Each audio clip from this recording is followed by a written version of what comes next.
Welcome to MedNewsWeek, connecting medicine globally. This is MedNewsWeek Keynote Conference, where global leaders in oncology and translational science shape the future of patient care.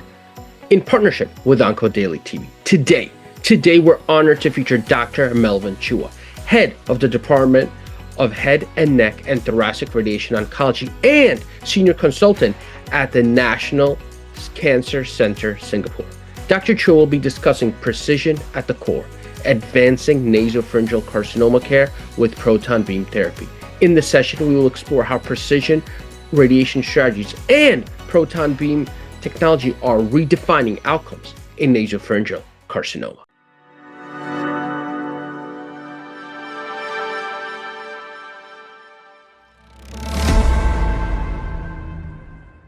I want to say how serendipitous this whole opportunity that came about, where I could, speak on this platform. It was one of the president's reception at ASTRO annual meeting this year, and I was just there sitting having a quiet dinner, and Dr. Leyfman just walked by, and we started chatting, and he started sharing about what he does, which was inspirational. And then we realized that how uncanny the coincidence was, because we had in fact met 2 years ago in 2023. That was the first time we met in Yokohama, where he presented his research, on at ASCO Breakthrough. And so that was, again, just an ingredient for a delightful conversation. He shared about what he did, the platform MedNewsWeek, and that followed with a very kind invitation for me to speak, to deliver a keynote lecture. So there we are. And among the things I do, nasopharynx cancer is a disease very close to my heart. It is endemic in this part of the world. It still dominates as the main head and neck cancers that we treat in Singapore and in the region. And having done a lot of work in this space, both clinical as well as translational research, I think, I thought about what would be a good topic to address and to speak about. And I thought it'd be nice to sort of share, a cornerstone in the treatment of nasopharyngeal carcinoma, or I call it short NPC for the rest of my talk. And to make it a bit sexy, I decided to have a subtext to that, and I'm going to sort of share with you all the journey of how it has evolved, and where we can see a confluence of both the artistry as well as the scientific aspects of radiotherapy. And with that, I'll start with this first slide here. I was a resident in radiation oncology in 2006, and at the time when I first joined the department, I was given this 2D radiograph, and it shocked me, but at the same time showcase how far radiotherapy has evolved. This was the way we have treated nasopharyngeal carcinoma. There was a 2D, basically plain X-ray. The radiation oncologists would draw crayons and to delineate the areas to treat and the areas to shield, like the brainstem, the oral cavity, and what is drawn here in crude terms is the tumor. Now, of course, we have evolved from the 2D era to the 3-dimensional era, where we needed to delineate the target volume, know exactly where the dose was going, and then being able to push that concept further in terms of modulating radiation doses in the form of IMRT. Now, so that brings me to the first part of my talk, which is to showcase to you the scientific advancement in radiation delivery and how that has since changed the outcomes, or how we think about radiation treatment in NPC today. Now I'm going to start with a challenging case. This is a locally advanced nasopharyngeal carcinoma, and a young patient is a patient of mine, 45 years old, which is not surprising because NPC tends to affect young middle-aged Chinese male between the age of 30 to 50 years old, and these are patients at the prime of their social economic activity. Now, what is also staggering is that 2/3 of patients present with locally advanced disease, and that could be in the form of large nodal metastasis, or in this instance, a tumor that is very bulky and infiltrative in the local region. Now, in this instance, you'll see that the tumor has gone beyond the skull base and infiltrated into the cavernous sinus on the right-hand side, thus resulting in the multiple cranial neuropathies that the patient is experiencing.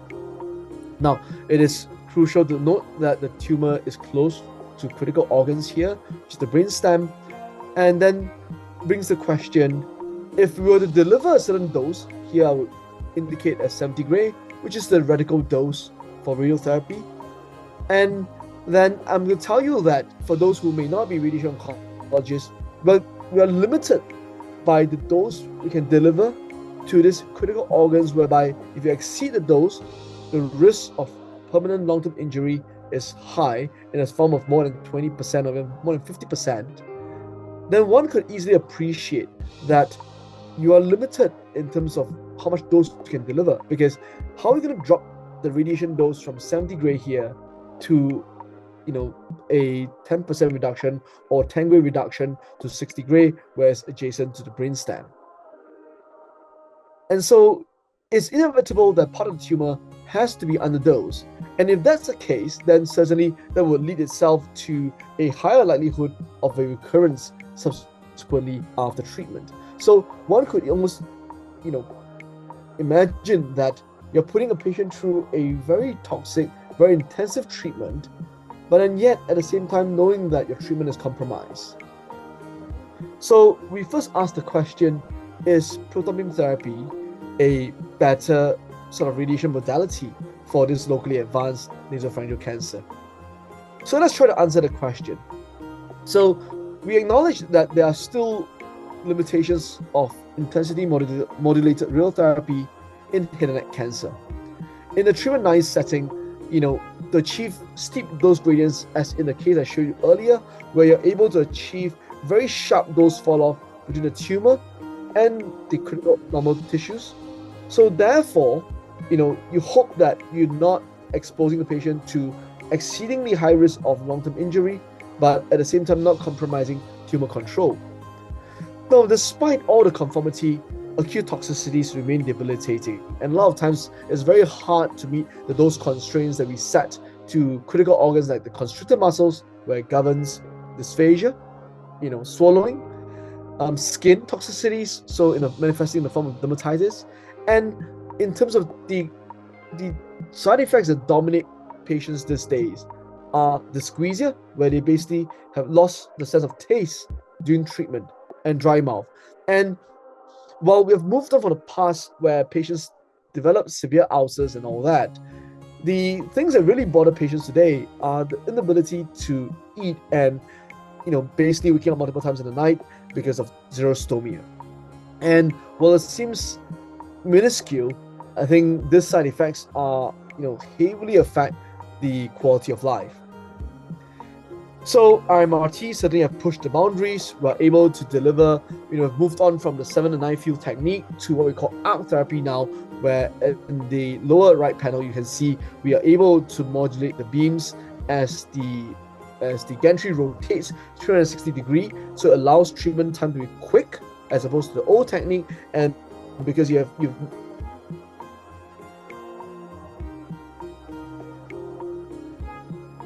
for example, like having very concave dose modulation.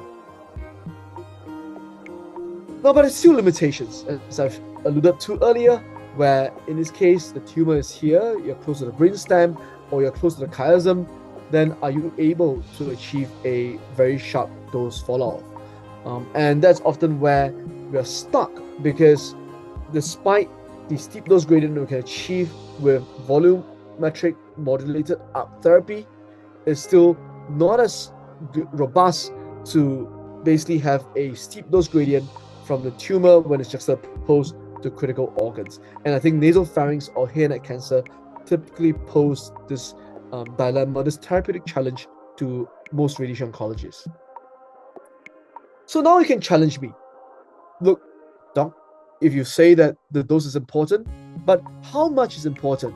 And this is a very elegant study led by the Hong Kong investigators, where they showed that in this instance, the tumors that are juxtaposed to critical organs at risk, they looked at the tumor volume that's actually underdosed, and here they use the cutoff of 63 gray as anything that's underdosed, and you can not surprisingly appreciate that as the tumor gets bigger with increasing T category tumors, then with T4 tumors, these tumors tend to have a higher volume of gross tumor that is underdosed with radiation. Now, while it will seem that only 10% of tumors are underdosed, is it important? Now, this is a very impressive result where the top panel shows you the Kaplan-Meier curve for local, regional, or local failure rate based on the baseline tumor volume. So, not surprisingly, if the tumor is bigger, then these patients tend to have a higher risk of relapse. Now, this, however, here, the bottom right panel is even more interesting. You will see here that if the tumor is underdosed as much as 3.4 cc, if you have a small volume of tumor that is underdosed beyond 3.4 cc, the risk of relapse is substantially higher compared to those where the volume falls below 3 cm3. Now, retrospective nonetheless, but really sort of impresses upon radiation oncologists that even small tumor clone that is remaining after high dose radiation, these tumors can recur. So it sort of, puts consistent with the notion that to basically achieve cure, one has to eradicate all the tumor clones that are present at baseline. Now, this is a very elegant study where the investigators from MD Anderson, who have accessed one of the early facilities that have access to proton beam therapy, have shown that using modern day pencil beam scanning technique, they're able to achieve good dose conformity, and that may circumvent the issue of underdosing to the gross tumor. Now, but is that experience? I think in this instance, I'm going to showcase some examples, but most of these are largely single institution prospective, retrospective studies, but essentially hinting to us that there could be some superiority with proton beam therapy, but still a work in progress. The first of such study is the experience by the Melvin L Kettering group, led by Professor Nancy Lee and her team, where they looked at 77 patients and they did a propensity score match analysis comparing against a contemporary cohort treated with IMRT. So IMPT stands for intensity modulated proton therapy. IMRT stands for intensity modulated radiotherapy, which is conventional treatment. So just to be clear to the audience. And this is the group. They're balanced in both T and N categories. And if you look at the risk factors associated with development of grade 2 or higher acute adverse events, then on both the univariable and multivariable adjustment, the use of IMPT was superior. Now, that is the same experience that we share at the National Cancer Center Singapore, and I'll sort of speak to that briefly in the later part of my talk. But this is interesting.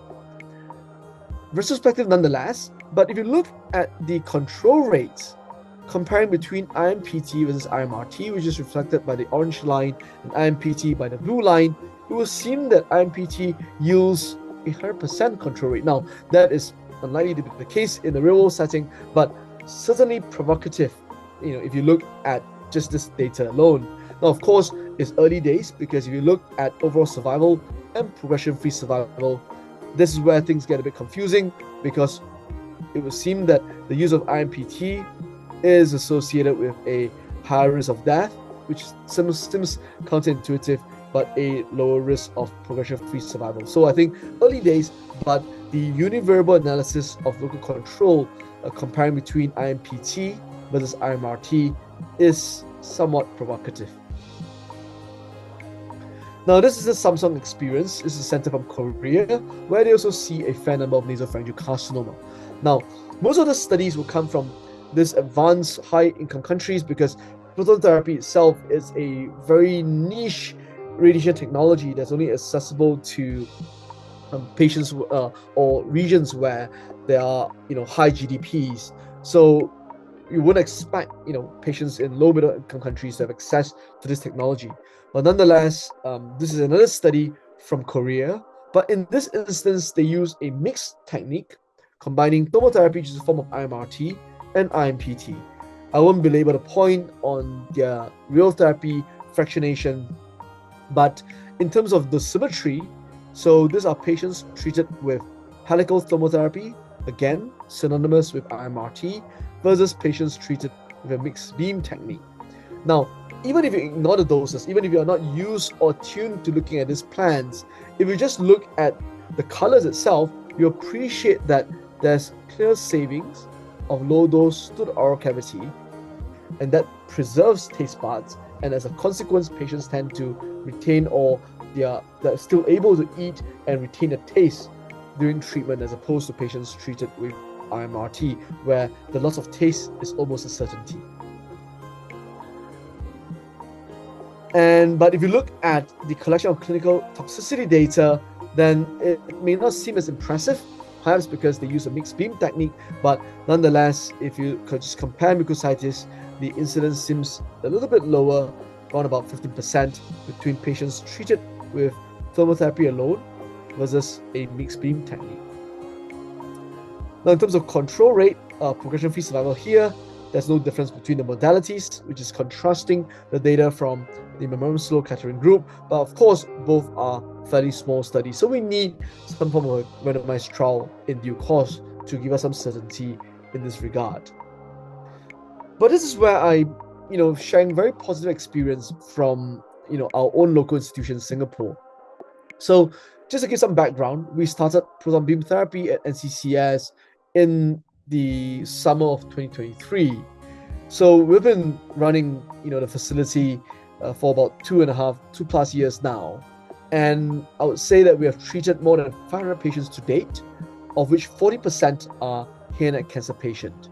And given that nasopharyngeal carcinoma dominates as the hair and neck cancers that we see in Singapore, that comprises of a large proportion of case mix treated with proton beam therapy. Here, I'm just showing you the preliminary data, which is 80 patients. 70 patients received induction chemotherapy, represented by IC, and they have some form of chemo, radiation as well, so concurrent cisplatin with the radiotherapy.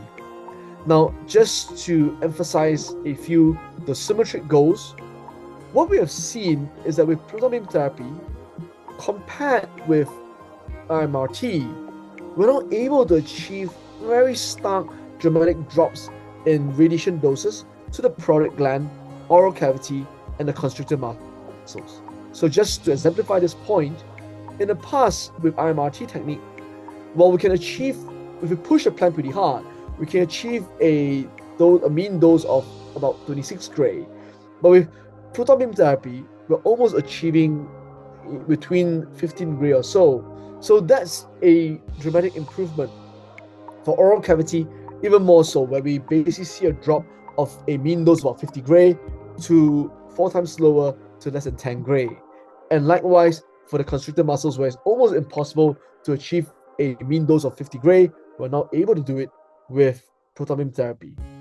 We presented the research at ASTRO, the EASTRO meeting, the European Society of Radiation Oncology meeting this year, where if you just look at the plots here, so this is time during radiation, and this is the cumulative incidence or the proportion of patients manifesting grade 2 dysgeusia at different time points.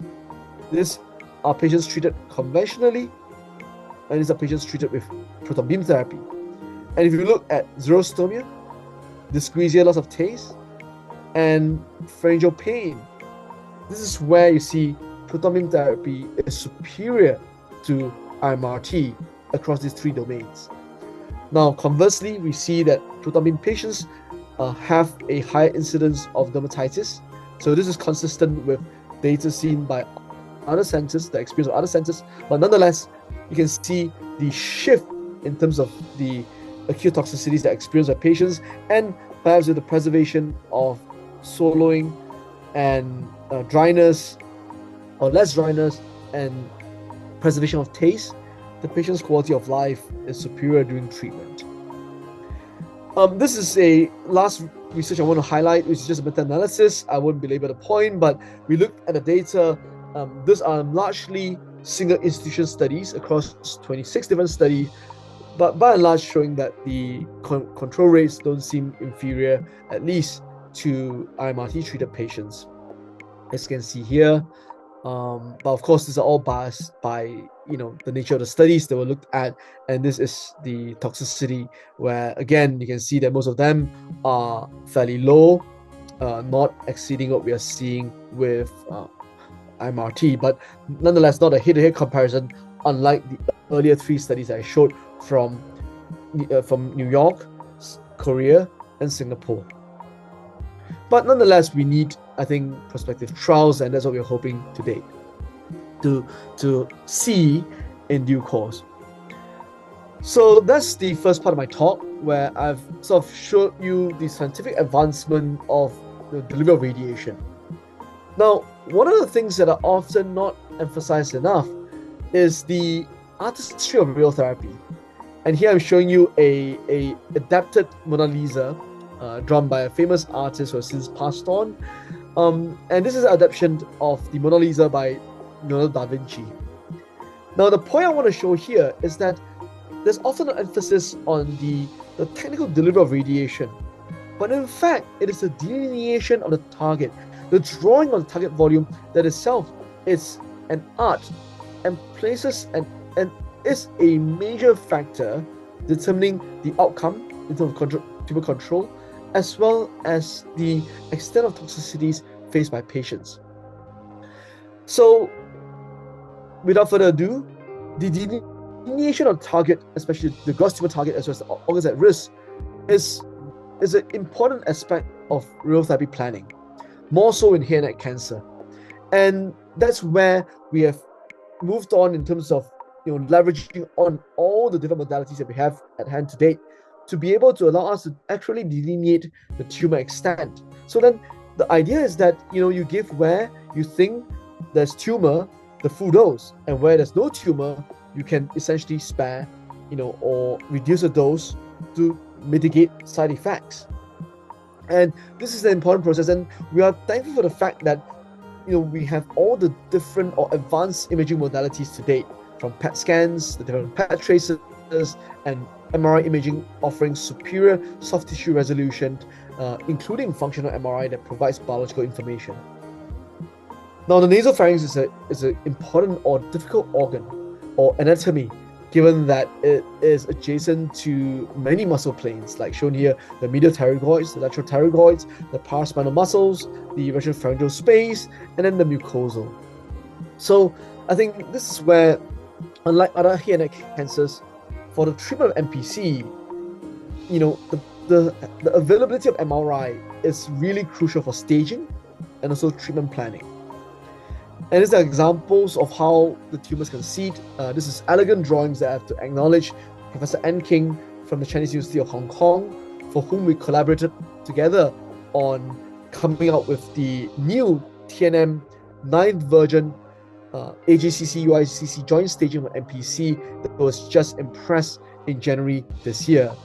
So you can see from this schema here that a tumor in the nasopharynx can essentially seed through the different foramens, track through the nerves to essentially invade the sinuses, the cavernous sinus, the intracranium, as well as the base of skull.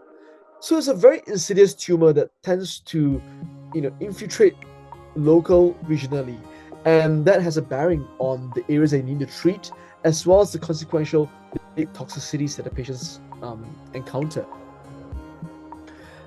These are some drawings that we show what is a localized tumor. We can see here confined to the pharyngeal recess, not really invading the lateral pterygoid muscle here, bulging into the medial pterygoid muscle, to one whereby you can see there's a loss of plane between the tumor and the medial pterygoid muscle, so it's clearly invaded the parapharyngeal space here. And to bigger tumors here, like where you can see complete infiltration of the clivus of the skull base to the infratemporal fossa, close to the mastoid area. So it makes you appreciate that the different manifestation of nasopharynx cancers that can be very early to huge bulky tumors, as I illustrate in this slide. Now, this isn't focus on the point of the talk today, but the point is that, this is a treatment pathway that we embedded within the DeVita sort of textbook. That's a widely used oncology textbook around the world, where we try to present a pathway of treatment that is not just governed by the stage itself, but also known prognostic markers like EBV DNA, which is a renowned liquid biopsy that's robust for NPC because of its invariable link with the Epstein-Barr virus, as well as the tumor size and serum like the dehydrogenase level, which again is a known prognostic biomarker. But the point is that these biomarkers, together integrated with the TN categories, can help us think through the different intensity of treatment. Now, the point I want to make here is that the majority of patients present in this bucket here. Not here, but with bulky disease. 2/3 of patients present with advanced, and for these patients, majority of patients tend to go through induction chemotherapy from chemoradiation, followed by maintenance therapy, and we see an emergence of immunotherapy in this space here, really trying to advance the survival rates. Now, why this is important, and this will form the bedrock of the rest of my talk, is that when we think about contouring, it is important to think about the synergy or the cooperation between systemic therapy and radiation.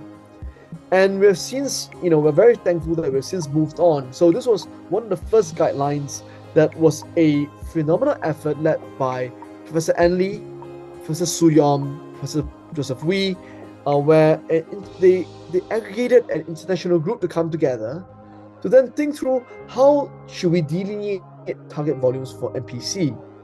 And this culminated to a guideline that was almost 7 years old, published in the Green Journal. Now, I'm not going to sort of go to the nitty-gritty of this, and I'll focus that from the next part of my talk. But the point I want to show here is that when we look at the different protocols at a time, essentially, at a glance, you can see that everyone does it differently. So, if this is an important process of radiotherapy planning, but yet every group does it differently, then how is there consistency in technique, and how is there, how can we then compare the outcomes by different institutions, by different groups? And so that poses the challenge. Now, of course, we realize that, the guideline has been a bit outdated. It's been 7 years old now. And so towards the end of last year, a group of us, led by Professor Jun Ma, myself, Professor Tan Long, Professor Huang Chenlong, with the backing of CISTRO, the China Society of Radiation Oncology, CACA, the China Anti-Cancer Association, CISCO, the Chinese Society of Clinical Oncology, ASTRO, EASTRO, and the Head and Neck Cancer International Group, we came together and said, let's develop a joint guideline to then try to come up with a robust set of consensus on how we should plan the radiotherapy treatment for NPC, given that this is such a critical modality in the treatment of this cancer. We adopted this approach where we looked at it, we collated the evidence, synthesized the evidence, and then put it through a robust discussion by the panel of experts. And this is where I'm going to wow you guys with the next slide. But I'm very pleased to say that this research now is now in press in the Lancet Oncology as of yesterday, and I'm very, very pleased to be able to share this exciting sort of piece of work with the audience. So this is the wow slide. Even without looking at the names, I mean, every name here is important, but it showcases the importance of getting together this whole village to then be able to discuss this topic robustly, showcase all the different ways people are doing things, and to ensure that there's equal representation across the world, where people, from China, where there's this disease, is high volume, to experts in Europe, to experts in North America, experts in Southeast Asia and the region, so that all the views across demographics are all respected here. And this is through the leadership of the three of us, Junma, myself, and Professor Sun Ying and endorsed and supported by the American Society of Radiation Oncology, Lisa here. And we trawled through the evidence. We came down to 83 publications, and we systematically addressed every single question. Now, I may be limited in terms of time to deep dive into each of them, but today the whole idea of the webinar is to showcase give everyone a flavor of what was included in the publications and to encourage the audience to read the manuscript, to look at the atlas in detail. This is the primary framework. We went about it systematically.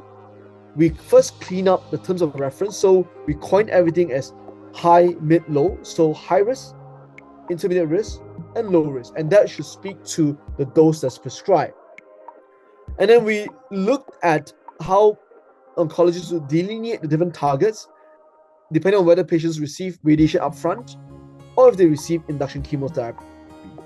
And we even looked at the specific anatomic regions where the tumor invaded, so whether the tumor has invaded the skull base, the brain, or inferiorly into the larynx. We looked at every different scenarios individually, and then we say what would be the consensus in terms of how one would delineate the target. And we did that for both the primary tumor as well as the neck nodes. So hold on to your seats here. I'm going to go through all of them in as quickly as I can. So as I mentioned, we clean up the terms of reference. So CTVs will just be referred to as high, mid, low, as opposed to previously you'll see some of the publications they were referred to as numerical representations of CTV 1, 2, 3. So that has been replaced to CTV high, mid, and low. And as case in point, the high, we will say these are where the gross tumor is. We would treat that to the high dose without any expansion of margin.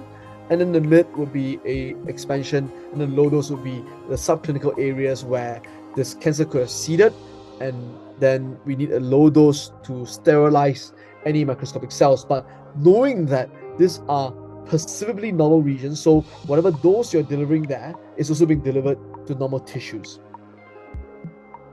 Now, the first thing we debated was, should the high dose be delivered to just a target alone, delineated based on the imaging that we have on hand, or as it was the practice in the past, as I showed here, it was the tumor plus a margin. So historically, people have been conscious that maybe I don't delineate the tumor as well, so I will add a margin, and the tumor plus the margin of normal tissue that will receive the full radiation dose. So here, by proposing the idea that we would not have any margin, what we're saying is that the tumor itself, only that should receive the full dose, and the adjacent margin of normal tissue does not require to receive 70-degree radiation. Now, this is backed by evidence, as I showed here, that with the proposed CTV high, without margin, we're still seeing good local control rates of above 90% based on the published data. And in fact, in terms of the recurrences that are experienced, majority of recurrences are actually within the high dose, which will speak to the fact that most of the recurrence after high dose radiation is a indicator of radio resistance of the tumor, as opposed to marginal miss, where due to a incorrect delineation or a lack of dose, the tumors recur. So, this was the notion we put forth. Now, of course, it didn't sit well with everybody, but nonetheless, we feel that it is an advance, nonetheless, that, we're telling the world that perhaps you don't have to add a margin to treat normal tissues to a high dose, and that may limit toxicities.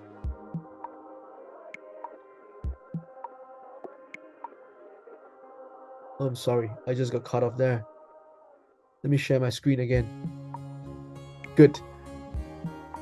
So the evidence, most of the microscopic disease happen in the region, and so therefore our argument here is that as opposed to treating the sliver of normal tissue to a high dose, then that may actually be treated or adequately treated with a intermediate dose, and we call that CTB-P. P stands for primary mid.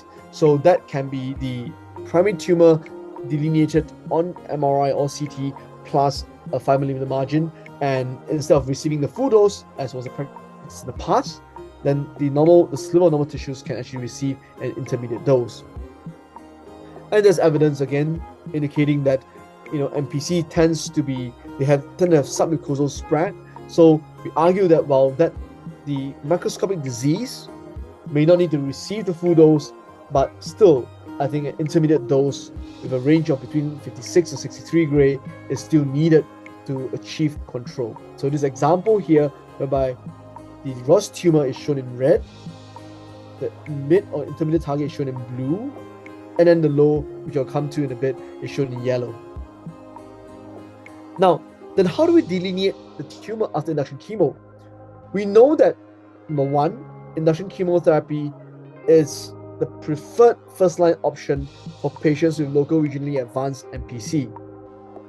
Now, we also know that induction chemotherapy significantly reduces tumor volume because MPC is an extremely radiation-sensitive tumor. Now, there are now a few trials.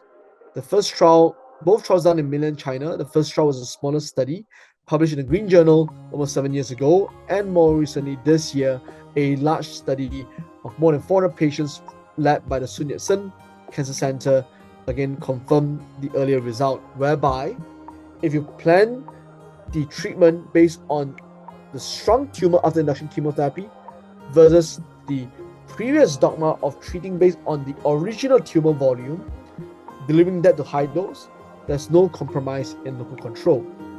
So let me illustrate with some examples. So this is an example here, a tumor before induction chemotherapy, tumor after induction chemotherapy on the T1 sequence and the T1 contrasted sequence. Again, tumor here, and the strong tumor after. Now, in the past, we have still said that we would treat the patients based on the pre-induction volume, even with the shrinkage. Now, of course, that has since changed, whereby we argue that the tumor, we should actually use the post-induction volume as opposed to the pre-induction volume to deliver high dose. And this is an example of muscle invasion. So if it has invaded the paraspinal muscles here, you can see on the MRI images, and after induction chemotherapy, there's dramatic shrinkage. So again, in the past, one would say that you have to treat the whole thing to the high dose, but what we're proposing now is that just the strong tumor is the one that needs to receive the high dose radiation. Now, for the paranasal sinuses, that's where we're a bit more conservative. So you can see here the tumor invades the cavernous sinus intracranially, and then post-induction, there's shrinkage.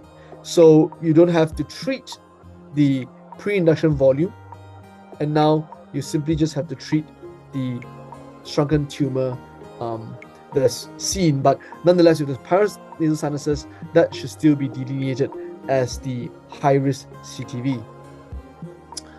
For the skull base, we are adopting the same method. I think when we talk about base of skull invasion, we tend to be a bit more conservative, because often while the nasal cavity tumor will see shrinkage, where invasion of the muscle we can see shrinkage, but often it's hard to appreciate a signal change after induction chemotherapy at the skull base. So you may still see a lot of enhancement there, and it's often very hard to differentiate between what is treatment reaction versus what is residual tumor. So in this regard, we still propose that we should treat based on the pre-induction the CT image.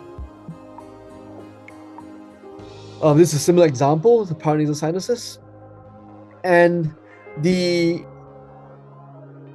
mid, in terms of the mid, what we're saying here is that the tumor now can be drawn based on this is the high-risk CTV drawn based on the post-induction scan. This is the induction volume. And then the expanded margin can be a geometrical expansion from the post post-induction residual tumor. So as opposed to previously where the patients will be treated with the pre-induction volume and then followed by another 5 mm expansion over and above the pre-induction volume. So this is a dramatic shrinkage of the treatment target. And for the cavernous sinus, in terms of the low risk, here now we move to the yellow contours. In the past, one used to say that because nasopharynx is a midline organ, we would treat both areas bilaterally. But in this instance, in this guideline, what we're proposing is that instead of treating every tumor in the same way, if it is a well-lateralized tumor like here, then you may not need to treat the intracranial region or the cavernous sinus on the opposite side. So if you look at the tumor here, that's on the left, highlighted in red. Then if you look at the low risk, while there's more generous coverage here on the ipsilateral side of the tumor, on the contralateral side, we're proposing to really save or omit the need to treat that area. And so that could reduce the dose to the temporal lobes on the contralateral side. Likewise, for the parapharyngeal space, what we're saying here is that where the tumor now is on the right-hand side, as shown in the red line, well, there's a need to be generous in terms of the coverage on the ipsilateral side. Then on the contralateral side, you could potentially spare the radiation of the masticatus muscle. So that may improve the mechanics of swallowing without really compromising on local control. So there's good evidence from different studies showing that if you have a unilateral tumor, as shown here, then by omission of the contralateral neck or the hair neck region for radiation, you're not really compromising local control, where you still see more than 90% of control rates. This is another example highlighting my point. So here you treat the pterygoid muscles, and here you're just omitting the opposite side. But really, again, in the past, we used to think of it as you're going to treat the whole compartment. So you can see the lateral pterygoid muscle here. What we're proposing is that for the treatment of the muscles, you don't actually have to treat the whole muscle belly, but this can be governed by a geometric rule where it's just a 5+5 expansion, and that will be sufficient in terms of the extent of radiation on the ipsilateral side. So in terms of the nodes, same thing, we follow the same concept. So for the clinical target volume of the primary, we have high, mid, and low. For the lymph nodes, we have high, mid, and low as well, where they will annotate risk that's matched to the radiation dose. So the first, again, like in terms of delineation of the lymph nodes, previously it was also mooted that the high dose has to be delivered.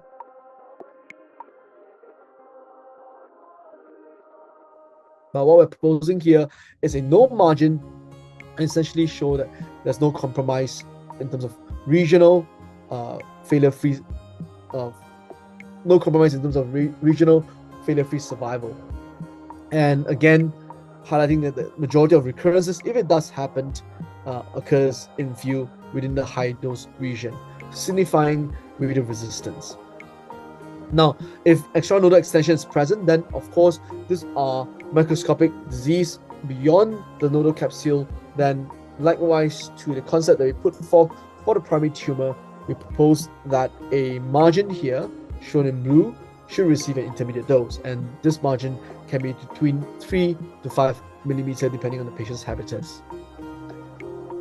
And then of course the CTV and low would be the yellow line here, or here is shown as a blue line, where I apologize for the confusion, where earlier we showed that the CTV low is the yellow line, but the idea is that the low should encompass an additional margin plus the adjacent at-risk region. So we know that NPC tends to seed or present with nodal metastasis, so both necks have to be treated comprehensively. Then what about induction chemotherapy?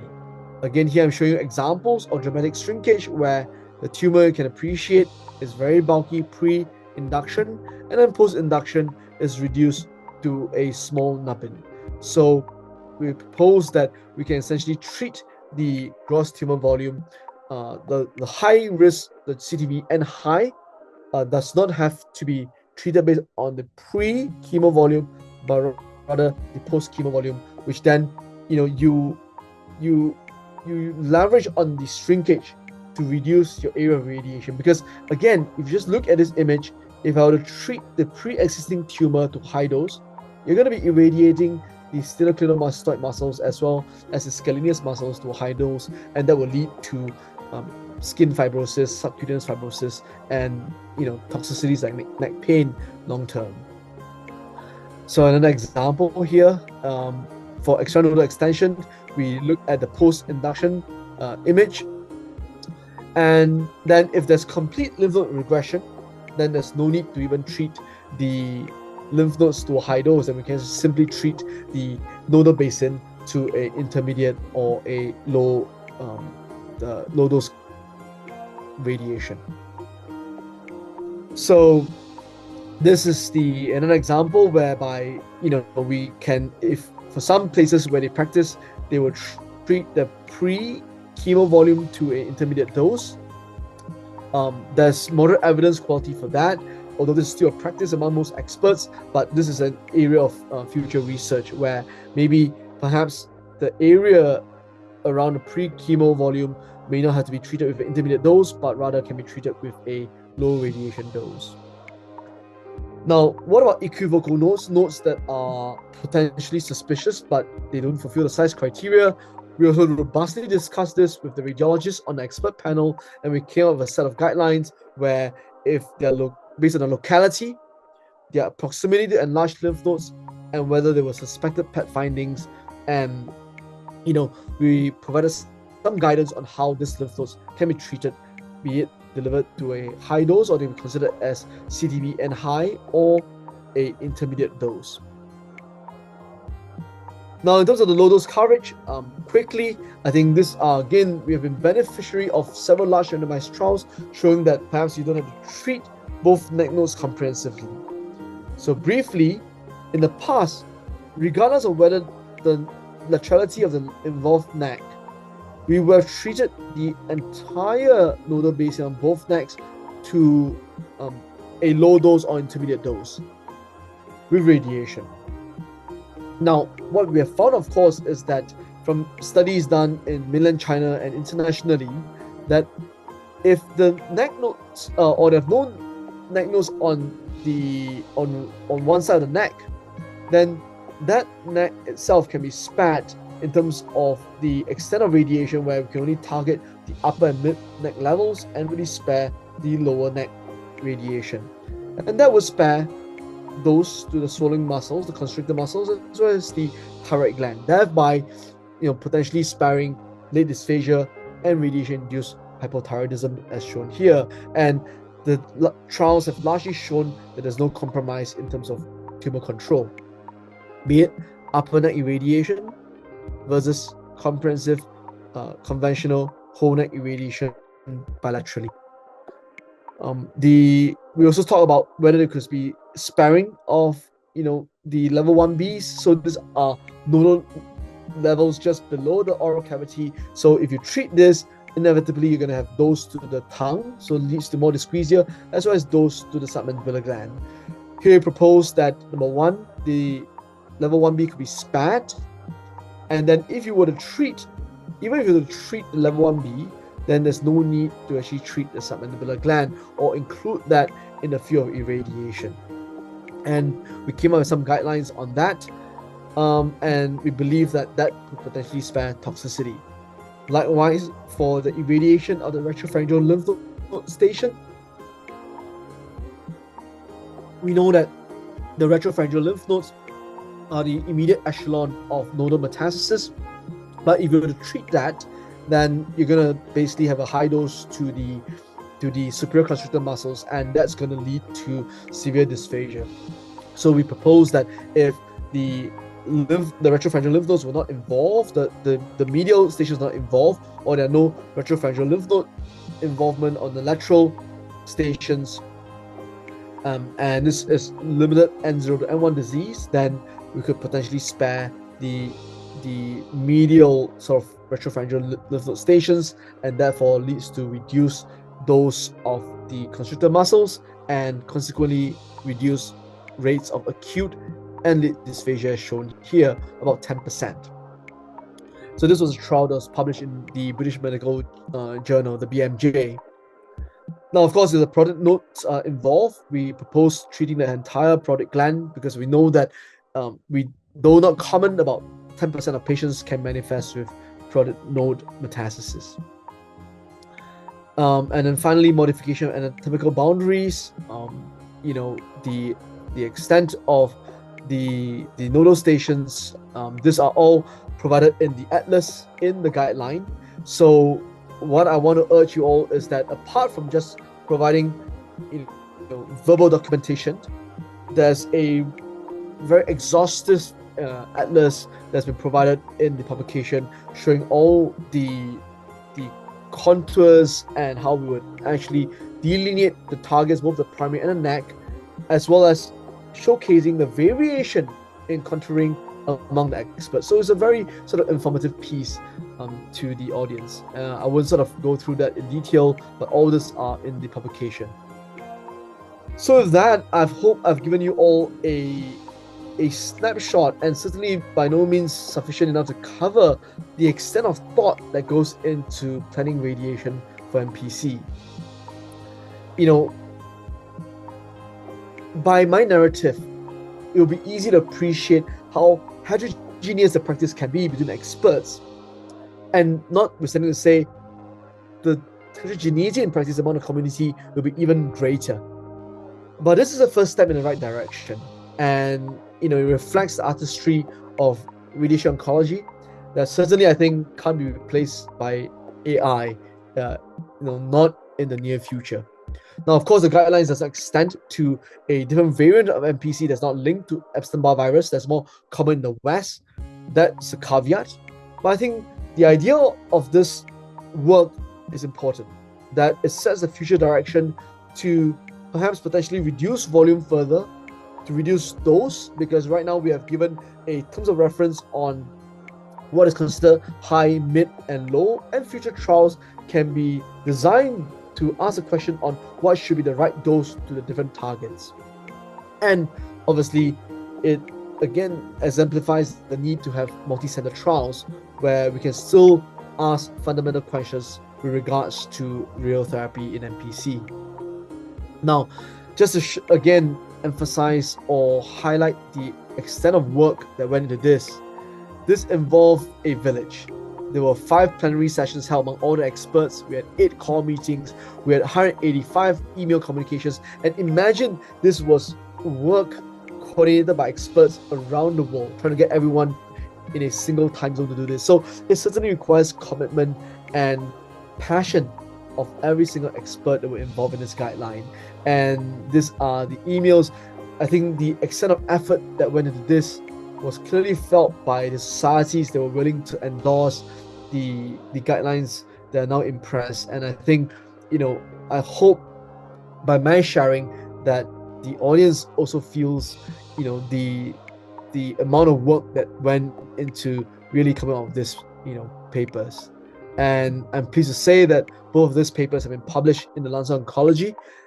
Initially, we were submitted as a single policy document, but because it was so dense, it was then mooted to us that perhaps we should consider them as separate pieces. And given that, although fundamentally the framework of using CTV high, mid, low were used in both the primary target delineation and delineation of the neck, nonetheless, I think there were some nuances in terms of the different regions. So I think it still justifies them as 2 separate policy documents. And so with that, this is the people around the world that I acknowledge. As I mentioned earlier in my talk, we didn't want this to just be a experts who practice in tertiary centers that come together and come up with this consensus. It has to be the whole entire village. So we made sure to make that everywhere around the globe, even though they do not see a lot of nasopharynx cancers, that they have a seat at the table to share their experience. And these are the whole group of people that we would like to acknowledge here. And is, all of you would agree with me that we have diverse representation from income status, from demographics, geography, and even from the disciplines, even including patient representatives. And with that, thank you. I know this was a very dense lecture. I hope it was useful.